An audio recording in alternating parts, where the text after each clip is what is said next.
Salve Maria, pessoal, tudo bem? Vou gravar aqui uma aula para vocês, né, como eu prometi, para a gente avançar um pouquinho na matéria, tá? Que a gente está um pouquinho atrasado, eu acho. Ainda tem que fazer essa conta, mas eu acho que a gente está um pouquinho atrasado, tá bom? Vamos começar então. Em nome do Pai, do Filho e do Espírito Santo também. Ave Maria, graça plena, Dominus tecum, a Maria cheia de graça, o Senhor é convosco, bendita sois vós entre as mulheres e bendito é o fruto do vosso ventre, Jesus.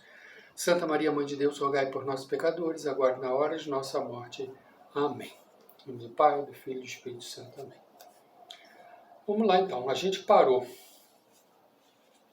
no parágrafo 36 e o parágrafo 37 já começa o segundo artigo. Não sei se vocês se lembram, nós estamos estudando o capítulo 1, que diz da necessidade da devoção à Virgem Santíssima para a salvação, né? Então nós vimos o primeiro artigo, que falava sobre princípios, eram 2 princípios. Agora nós vamos partir para o artigo 2, que fala sobre consequências. E são algumas consequências. Quer dizer, um eram os princípios da devoção à Nossa Senhora, agora são consequências da devoção à Nossa Senhora. O que acontece com alguém que é devoto à Virgem Santíssima de uma forma verdadeira, né? Então aqui diz assim no 37. Do que foi dito deve-se concluir, evidentemente, que, primeiro, Maria recebeu de Deus um grande domínio sobre as almas dos eleitos, pois ela não pode estabelecer neles sua residência como Deus Pai lhe ordenou. Não pode formá-los, nutri-los, fazê-los nascer para a vida eterna como sua mãe, possuí-los como sua herança e partilha, formá-los em Jesus Cristo e Jesus Cristo neles. Não pode implantar em seus corações as raízes das suas virtudes, não pode auxiliar, né, ser a companheira inseparável do Espírito Santo em todos os seus trabalhos na graça, não pode, repito, fazer todas essas coisas se não tiver direito e domínio sobre suas almas, por uma graça singular do Altíssimo, né? E esta graça que lhe deu autoridade sobre o Filho único e natural de Deus, lhe foi dada também para os seus filhos adotivos. Então vamos lá, para que Nossa Senhora possa agir em nós, na nossa alma, ela precisa de autoridade, vamos supor assim, ela precisa de um poder sobre nossas almas, que ela não tem. Digo para vocês, só quem ouve nossos pensamentos é Deus e os nossos anjos de guarda. Então, os deuses e os nossos anjos de guarda sabem o que a gente está pensando. Os outros santos, o demônio, não sabe o que a gente está pensando. A não ser que a gente dê ciência àquele santo a respeito daquilo que a gente está pensando, né? Então, quando eu faço uma oração a Santa Teresinha, é meu anjo de guarda que leva esse pedido a Santa Teresinha, né? Então, assim, a comunicação minha com o mundo celeste é feita através do meu anjo de guarda e de Deus. Então, como Nossa Senhora poderia agir na minha vida se ela não tivesse o poder de agir na minha alma, né? Dessa forma, né? Eu sempre falo para vocês, nunca a vontade de Deus, nunca os desígnios de Deus avança sobre minha vontade. Em casos específicos isso acontece, tá? Pelo que a gente chama de graça eficaz. Ela vem e realiza aquilo que é para ser realizado.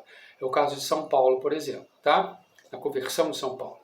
Fora disso, Deus vem, coloca para a gente as coisas, derrama a gente as graças e a gente tem que corresponder a essas graças, né? Mas Ele age na gente, inspirando, com emoções, com palavras, né? Às vezes a gente ouve uma vozinha, né? É Deus falando com a gente, né? Então, para que Nossa Senhora possa agir na nossa vida, na nossa alma, ela precisa dessa prerrogativa, desse poder, dessa autoridade que lhe foi dada por Deus para que ela possa agir em nossas almas. Mas isso mesmo? Sim. Deus deu esse mesmo poder de ação à Nossa Senhora para agir na vida de seu Filho amado, nosso Jesus Cristo, não foi? Então Nossa Senhora concebeu nosso Jesus Cristo e ela que cuidava de Jesus Cristo. E ali diz na Sagrada Escritura que em tudo ele era obediente a ela. Então, Nossa Senhora tinha, dado por Pai, uma graça, um poder de agir na vida do nosso Jesus Cristo. Olha, se era assim com o Filho de Deus, quanto mais conosco, que somos filhos adotivos. Então, para que a gente possa viver e sermos formados, sermos nutridos, sermos orientados por Nossa Senhora, a gente precisa que Nossa Senhora haja sobre nossas vidas. E Deus deu esse poder a Nossa Senhora. Entenderam? Então, uma consequência, né? Uma consequência de tudo aquilo que Nossa Senhora é e da posição que ela foi colocada, é que ela tem esse poder sobre a gente. Maria, rainha do céu e da terra, pela graça, como Jesus é o rei por natureza e conquista. Coisa engraçada, não sei se vocês ouviram, né?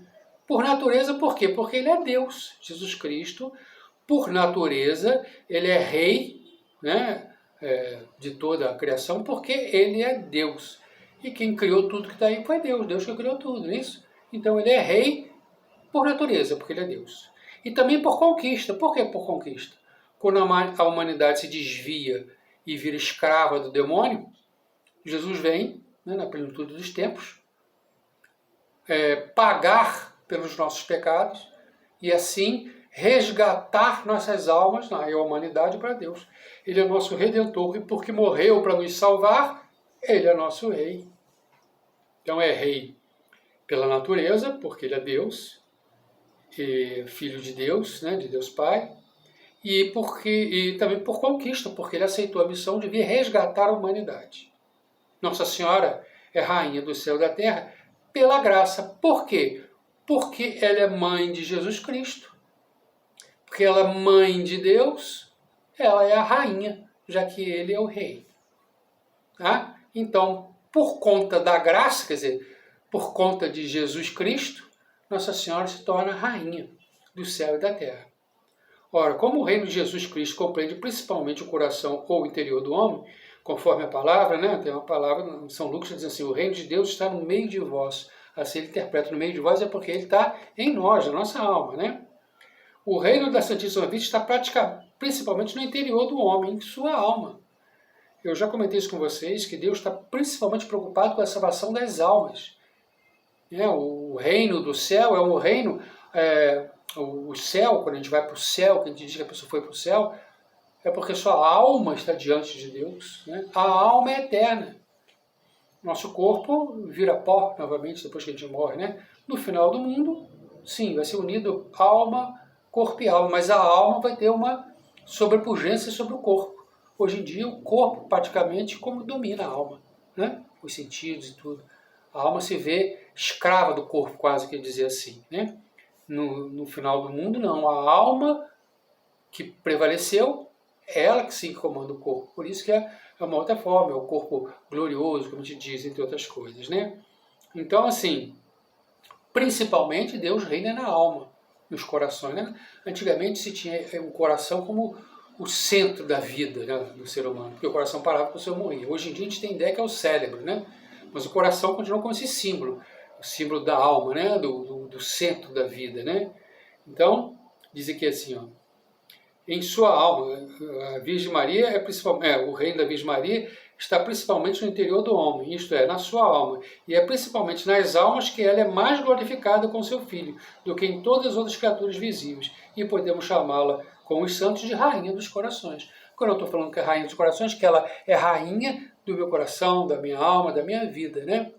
Então, esse reinar nos corações quer dizer que ela reina nos meus sentimentos, reina nas minhas emoções, reina na minha razão, reina na minha vontade, reina nos meus sentimentos, na minha vida. Né? Principalmente aí. É onde reina Nossa Senhora. E é onde ela tem que reinar, nos corações. É onde Jesus quer reinar nos corações. É o que eu estou falando. A preocupação de Deus é a salvação das almas. Então, às vezes, a gente vê uma pessoa que é mutilada, nasceu com alguma deficiência, ou alguma pessoa que durante a vida sofreu um acidente e ficou com alguma deficiência. Não importa o corpo da pessoa, importa a alma da pessoa. Ou alguém que está doente, ou alguém que é gordo, alguém que é magro, isso não importa, importa a alma da pessoa. Como é a alma dessa pessoa? Como é essa pessoa no seu coração? Né? Isso que é importante, é isso que vai levá-la ao céu ou não. Não é porque é bonito, porque é feio que vai entrar no céu. Né? Se fosse só os bonitos que entrassem no céu, estava perdido. Segunda consequência. Maria é necessária aos homens para chegar em seu último fim. Quer dizer, seu último fim, entendendo que Deus tem para cada um de nós um projeto, uma ideia. Ele quer que a gente chegue até um determinado ponto. Né? Diferente para cada um de um jeito. Cada um em função daquilo que tem na vida, da vida que leva, Deus pensou para a gente que a gente chegue num determinado ponto. Esse nosso fim. Né? E a gente precisa chegar naquele fim para dizer assim, completei na minha vida aquilo que Deus esperava de mim. Óbvio que são caminhos e vidas diferentes. Né? Imagina para o Papa Leão XIV. Deus pensou nele, ele ser um papa. Imagina que ele vai fazer tais coisas na igreja, no papado dele. Né? E ele vai chegar ao fim dizendo assim, consegui cumprir tudo aquilo que Deus me pediu, para conseguir dizer que se realizou. Outra coisa é uma pessoa que, por exemplo, é um gari, desses muitos que a gente conhece aí na rua, né? Que vai viver uma vida simples, fazer um serviço essencialíssimo, né, para a nossa comunidade. Mas vai ser uma pessoa que de repente vai ser, que ninguém vai conhecer, que ninguém sabe o nome dele, vai viver uma vida meio escondida. Mas na vida dele, daquele gari, Deus também pensou algo para ele. E se ele conseguir chegar ao fim e cumprir aquilo que Deus pediu, ele vai ter o mesmo mérito que o Papa que chegou lá no final, naquele fim que Deus pensou para ele. O tamanho da tarefa, da missão de cada um, está muito desenhado em função do tamanho daquilo que Deus dá para ele. Ao Papa, Deus deu muito e cobra muito. Aquele gari, de repente, Deus deu menos, mas também vai cobrar menos a ele. Né? Então, cada um de nós tem um fim. E nós precisamos de Nossa Senhora para chegar nesse fim. Né? É preciso concluir que a Santíssima Virgem, sendo necessária a Deus de uma necessidade chamada hipotética, Deus quis isso, quis vir de Maria, quis que Maria fosse o que é. É a vontade de Deus, Ele que quis isso. Devido à sua vontade, é muito mais necessário aos homens para chegar ao seu fim último. Não se confunda, portanto, a devoção à Santíssima Virgem com a devoção aos outros santos, como se não fosse mais necessária do que a destes, e apenas de subrogação. Então vamos lá, o que eu estou falando?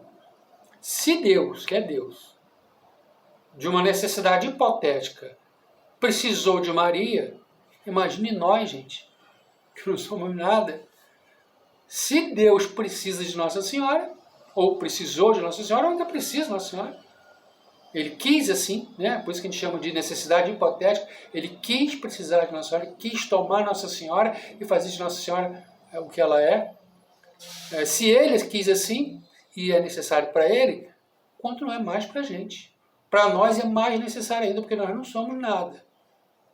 Então, da mesma forma que Deus precisou de Maria Santíssima, nós também precisamos. Bem claro, né? A devoção à Santíssima Virgem é necessária a todos os homens para conseguirem a salvação. Olha só que coisa importante que eu já falei com vocês. Muita gente vai questionar isso, né? Porque a salvação vem de Deus, eu não preciso dos santos. Deus não precisa dos santos, não precisa dos anjos para nos salvar. Deus não precisa. Ele quis precisar. Isso faz parte do projeto dele, daquilo que a gente chama de economia de Deus. Faz parte da economia de Deus. Esse caminho todo que a gente está vivendo, né? E nesse caminho todo que está vivendo, precisamos de Nossa Senhora para a nossa salvação. Porque Deus assim quis e dispôs. Né? Então vamos ver. Ó. O douto Piedoso Soares, da Companhia de Jesus, um padre, né, muito antigo, né? O sábio devoto justo, o doutor da Universidade de Lovaina, também um outro teólogo conhecidíssimo, e muitos outros provaram incontestavelmente, apoiados na opinião dos santos padres. Eu já falei com vocês, santos padres são aqueles primeiros padres da igreja, da fundação da igreja, né? Grandes teólogos, grandes doutrinadores, né? Apoiados na opinião dos santos padres, entre outros. Então, olha só, esse Soares, esse Justo Lipício, ele é apoiado na opinião dele, olha só, Santo Efrem, doutor da igreja, era diácono de Edessa, São Cirilo de Jerusalém, doutor da igreja, São Germano de Constantinopla, também, São João Damasceno, também doutor da igreja, Santo Anselmo, São Bernardo de Claraval, São Bernardino de Sena, São Tomás de Aquino, São Boaventura. Olha só falei doutor da igreja aqui, gente. Apoiado na opinião deles, esses dois teólogos dizem que a devoção à Santíssima Virgem é necessária à salvação e que é um sinal infalível de condenação não ter estima e amor à Santíssima Virgem. Já falei isso com vocês, né? São Luís até cita aqui um tal de Colompádio, que era um herege, que mesmo sendo herege, né? Não aceitando coisas da igreja, rejeitando alguns ensinamentos da igreja, se opondo à igreja, ao Papa, mesmo ele, herege, dizia que sim, para se salvar precisava de Nossa Senhora. Olha só, gente. Ao contrário, é indício de predestinação. Ao contrário, é indício de predestinação ser inteiro e verdadeiramente devotado. Olha só, como eu falei com vocês. É um sinal claro de salvação, de predestinação, como eu falei com vocês, ser inteiramente, verdadeiramente devoto. Então, quem é devoto de Nossa Senhora, eu olho para essa pessoa e vejo, isso é um sinal de que ela está, lembra que eu falei na última aula? É um sinal claro de que essa pessoa caminha na direção da sua salvação. Enquanto que aquele que não é devoto de Nossa Senhora, que não tem estima a Nossa Senhora, é um caminho, quando eu vejo alguém assim, eu vejo que essa pessoa caminha o caminho da condenação. Então é sinal de condenação ser indiferente a Nossa Senhora. E é sinal de salvação ser inteiramente devoto a Nossa Senhora. E aqui abre um parêntese. Eu não sei se no livro de vocês tem esse ponto aqui embaixo, é bom de falar aqui, né? A verdadeira devoção à Santíssima Virgem consiste em se devotar e entregar. O culto de dulia é a dependência, a servidão. O culto de hiperdulia consiste numa dependência mais perfeita à Santíssima Virgem, ou, em outras palavras, na escravidão preconizada por São Luís Maria Guilhom de Montfort. Então, olha só, nós devemos aos santos um culto de dulia, de uma certa dependência, porque eles são intercessores nossos. Mas só que assim, eu posso alcançar uma série de graças sem pedir a Santa Teresinha. Eu não preciso de Santa Teresinha, eu posso de repente pedir a Santa Cecília, né? Que é minha padroeira, né? Mas eu não preciso de Santa Teresinha. Eu posso, em vez de pedir a Santa Cecília, posso pedir a Santa Rita de Cássia. Tem uma novena que eu faço de Santa Rita de Cássia. Uma novena não, não é uma novena, né? É uma oração que eu faço direto, uma coroa, que chama Coroa de Santa Rita de Cássia. Eu faço isso todo dia, porque eu sou devoto de Santa Rita e peço a ela uma graça. Em vez de pedir a Santa Cecília, em vez de pedir a Santa Teresinha, pedir a Santa Rita. Posso alcançar essa graça por meio de Santa Rita. Mas não obrigatoriamente. Eu posso pedir a um outro santo, podia pedir a São José essa graça. Entenderam? Os santos eu posso escolher, pedir esse ou aquele, mas os santos são nossos intercessores. Preciso deles para alcançar as graças. Com relação à Nossa Senhora é diferente. A Nossa Senhora nós devemos um culto de hiperdulia, ou seja, sem Nossa Senhora eu não recebo a graça. Entenderam isso ou não? Então eu vou explicar um pouco para vocês como eu explico às vezes mais simplesinho. Eu, quando eu peço uma graça, como é que isso acontece? Eu peço o meu anjo de guarda. Quer dizer, eu peço aquela graça, uma intercessão de Santa Rita, por exemplo. Eu peço aquela graça por intercessão de Santa Rita, o meu anjo de guarda vai a Santa Rita e passa ela a minha mensagem no pedido de ajuda dela. Santa Rita vai junto com Nossa Senhora diante de Deus pedir essa graça, diante de Nosso Senhor Jesus Cristo, né? Pedir essa graça para mim. Se eu recebo essa graça e Deus concede essa graça a mim, é por via de Nossa Senhora que essa graça chega a mim. Ela vem por Nossa Senhora e pelo meu anjo de guarda chega até mim, por intercessão de Santa Rita. Mas só que Santa Rita, a graça que ela alcança através de Nossa Senhora, porque é através de Nossa Senhora que vem todas as graças para a gente. Entenderam como é? Parece uma coisinha assim meio para criança, mas é assim mesmo. O meu anjo de guarda vai, conversa com aquele santo que eu pedi, o santo, junto com Nossa Senhora, alcança aquela graça, a graça vem por Nossa Senhora e chega até mim. Então, aos santos, eu posso escolher esse santo, aquele santo, outro santo, eu pedi de minha devoção, é aquilo que toca na minha alma, aquilo que toca no meu coração, né? Eu até um pouco tempo atrás, eu acho que eu já comentei isso com vocês, eu era assim, meio devoto de Santo Antônio, eu era muito devoto. Mas depois que eu fiz um discurso desse de consagração lá na igreja de Santo Antônio, eu me lembro que num grupo desse, quando terminou, eles se juntaram e me deram um imagenzinho de Santo Antônio, que está lá em casa até hoje. E eu passei a ser muito devoto de Santo Antônio a partir daí. Né? Tocou meu coração. Então pode tocar. Eu sou devoto de Santo Antão. Talvez muitos de vocês nem conheçam Santo Antão, né? É uma devoção que eu tenho, é Santo Antão. Né? Então, Santo Expedito. Outras pessoas são a outros santos. Então, aos santos pode ser esse, pode ser aquele, pode ser o outro. É o culto de dulia, mas de Nossa Senhora é hiperdulia. De Nossa Senhora todos temos que ser devotos. Entendeu? Porque é através dela que vem todas as graças para a gente. Como nós vamos ver aqui agora. Olha só. As figuras das palavras e palavras do Antigo Testamento e do Novo Testamento o provam. A opinião e os exemplos dos santos o confirmam. A razão e a experiência o ensino e demonstram. O próprio demônio e seus assédios, premidos pela força da verdade, viram-se muitas vezes constrangidos a confessá-lo a seu pesar. De todas as passagens dos santos padres e doutores que compilei para provar essa verdade, cito apenas uma, para não me alongar.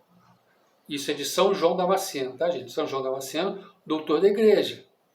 Grande santo, hein? Disse assim: ser vosso devoto, ó Virgem Santíssima, é uma arma de salvação que Deus dá àqueles que quer salvar. Eu chego a ficar meio arrepiado até quando eu falo essa frase, gente. Até me emociona essa frase.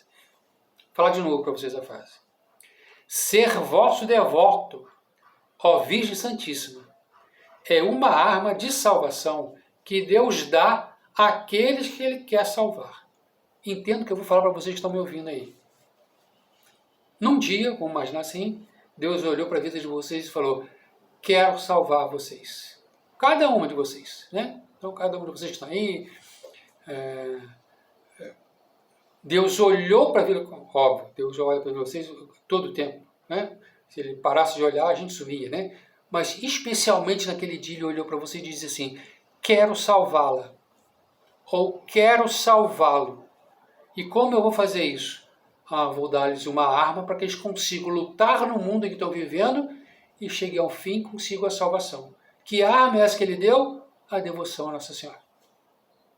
Vocês foram chamadas e chamados para estar fazendo parte desse grupo de consagração por vontade de Deus, porque Ele quer dar a vocês uma arma de eficiência absurda, que se usada, bem usada, verdadeiramente usada, ela vai levar vocês à salvação. E essa arma é a devoção a Nossa Senhora.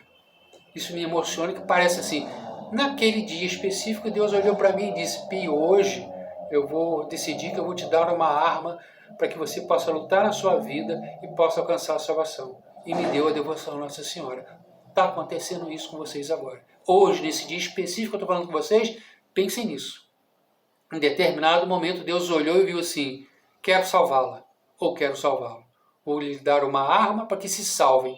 E deu a vocês a devoção a Nossa Senhora, está chamando a vocês uma devoção perfeitíssima, profunda, para que vocês se salvem. Isso é emocionante, gente. É uma coisa muito importante, né? Eu poderia repetir aqui várias histórias que provam que afirmo. Entre outras, ele deu aqui alguns exemplos, eu vou ler aqui, tá, gente? São histórias bonitas, né? Primeiro, aquela que vem narrada nas Crônicas de São Francisco de Assis, em que se conta que o santo viu em êxtase uma escada enorme, em cujo topo, apoiado no céu, avultava a Santíssima Virgem. E o santo compreendeu que aquela escada ele deveria subir para chegar ao céu. São Francisco, uma escada tocando no céu, lá em cima, no meio da luz, Nossa Senhora. E ele entendeu que ele tinha que subir aquela escada, Maria, para chegar ao céu. Segundo, a outra narra nas Crônicas de São Domingos de Gusmão, aquele que nos trouxe o terço. Quando o santo pregava o rosário nas proximidades de Carcassona, 15.000 demônios, que possuíam a alma de um infeliz herege, foram obrigados, por ordem da Santíssima Virgem, a confessar muitas verdades grandes e consoladoras referentes à devoção a Maria. E eles, para a própria confusão, o fizeram com tanto ardor e clareza que não se pode ler essa autêntica narração e o panegírico que o demônio, embora contra gosto, fez a devoção mariana, sem derramar lágrimas de alegria, ainda que pouco devoto seja da Santíssima Virgem. Isso vocês conseguem encontrar aí na internet, tá? Alguns alunos meus já encontraram, uma vez mandaram para mim, que eu não tenho mais aqui. Então, São Domingos fez um exorcismo, né, nesse herege, e Nossa Senhora, a maior parte dos grandes exorcismos é feito através de Nossa Senhora, tá, gente?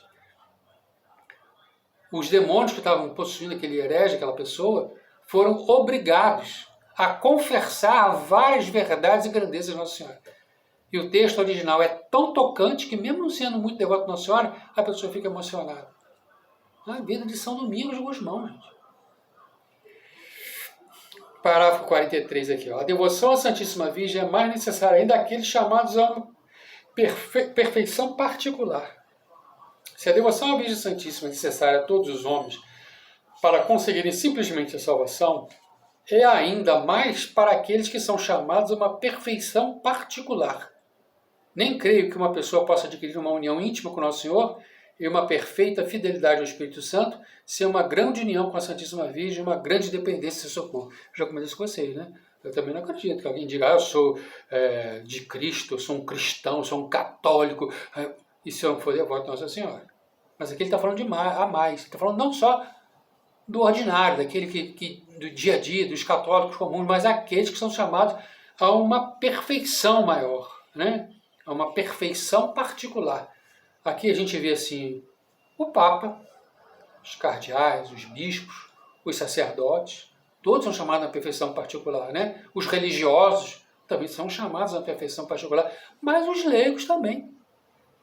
Vocês, leigas e leigos, que têm uma função na igreja, numa pastoral, na outra, catequista, pastoral da saúde, pastoral da família, também são chamados a uma perfeição particular, porque através de vocês é feita a obra da evangelização. E ainda que não faça parte da pastoral, se você, na sua comunidade, com seus vizinhos, com a sua família, tem lá uma posição de destaque no trazer a palavra de Deus para essas pessoas, foram chamados a uma perfeição particular, porque vão estar olhando para vocês como exemplo. A esses, mais ainda, é necessário essa devoção à Virgem Santíssima. Olha lá, hein? Só Maria achou graça diante de Deus sem auxílio de qualquer outra criatura. E todos, depois dela, que acharam graça diante de Deus, acharam-na por intermédio dela, e é só por ela que acharão graça os que ainda virão. Já falei isso com vocês. Isso aqui é de São Boaventura. Só a Senhora, por si só, achou graça diante de Deus. Deus olhou para ela e achou graça. Todos os outros a quem Deus achou, todos os outros que acharam a graça de Deus, né, receberam graças, e aquela graça foi transformadora, o receberam pela mão de Nossa Senhora. Maria era cheia de graça quando o arcanjo Gabriel a saudou. Né? Ele diz isso, né, quando o arcanjo Gabriel, ave cheia de graça, já era cheia de graça. E a graça superabundou quando o Espírito Santo a cobriu com sua sombra infalível. Imagina, o Espírito Santo encheu Nossa Senhora já era cheia de graça. E de tal modo ela aumentou essa dupla plenitude de dia a dia, de momento em momento, que chegou a um ponto imenso, inconcebível de graça, de sorte que o Altíssimo a fez tesoureira de todos os seus bens, dispensadora de todas as suas graças. E depois, no dia a dia, Nossa Senhora continua aumentando a graça. A gente não consegue imaginar. É transbordante a graça de Nossa Senhora. Né? E isso era de tal forma que, em um determinado ponto, Deus determinou que Nossa Senhora fosse a dispensadora das graças que Ele criou, e tesoureira de todos os seus bens, quer dizer, de todos os seus méritos. Então, Deus fez Nossa Senhora dispensadora dos méritos e das graças que Ele criou todas. Né? Imagina que Jesus Cristo é a graça. Nossa Senhora, como mãe dele, herdou essas graças. E Deus não precisa Nosso Jesus Cristo, diante de Deus, não precisa de méritos. Ele é Deus. Então, o que é que eu faço com os méritos que eu alcancei por ter morrido na cruz? Então, Ele entregou todos esses méritos na mão de Nossa Senhora. Todas as graças na mão de Nossa Senhora. De forma que ela possa enriquecer quem ela quer, para fazer entrar quem ela quiser no caminho do estreito do céu, para deixar passar, apesar de tudo, quem ela quiser pela porta estreita da vida eterna, várias passagens da Sagrada Escritura, hein? E para dar o trono, o cetro e a coroa de rei a quem ela quiser.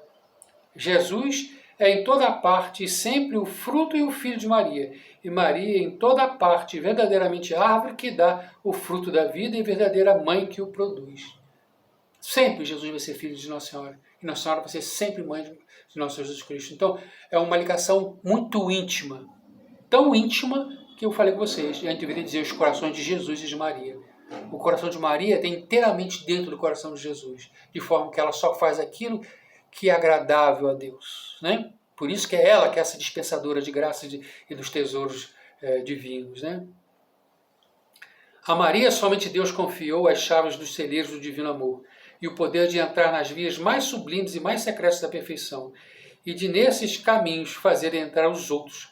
Só Maria dá aos miseráveis filhos de Eva, infiel, a entrada ao paraíso terrestre. Então, olha só Nossa Senhora conhece esses segredos, esses caminhos, essas formas de se chegar a Jesus Cristo. Só ela conhece. E só ela, Deus deu essa prerrogativa a Nossa Senhora, só ela que pode levar os outros a caminhar nesse caminho. Não existe outro caminho, sim, que o caminho que seja mais perfeito, mais belo que o de Nossa Senhora, gente. Ela conhece esses meandros, esses segredos, essas coisas que só foram reveladas a ela. Por isso que ela consegue nos levar, nos conduzir de uma forma perfeita por caminhos maravilhosos até nosso Senhor Jesus Cristo. Né? Ela é a nova Eva, né? Do mesmo jeito que Jesus Cristo é o novo Adão, a gente fala assim na igreja, né? Então ela é o paraíso terrestre de Deus, e só ela sabe os caminhos e tem as chaves das portas que levam as pessoas ao céu. Daí de chamar ela também de porta do céu. Eu vou ter que parar aqui, porque já deve estar dando 30 minutos. Eu vou terminar aqui e volto para gravar um restinho no outro vídeo, tá bom, gente? Um instantinho só.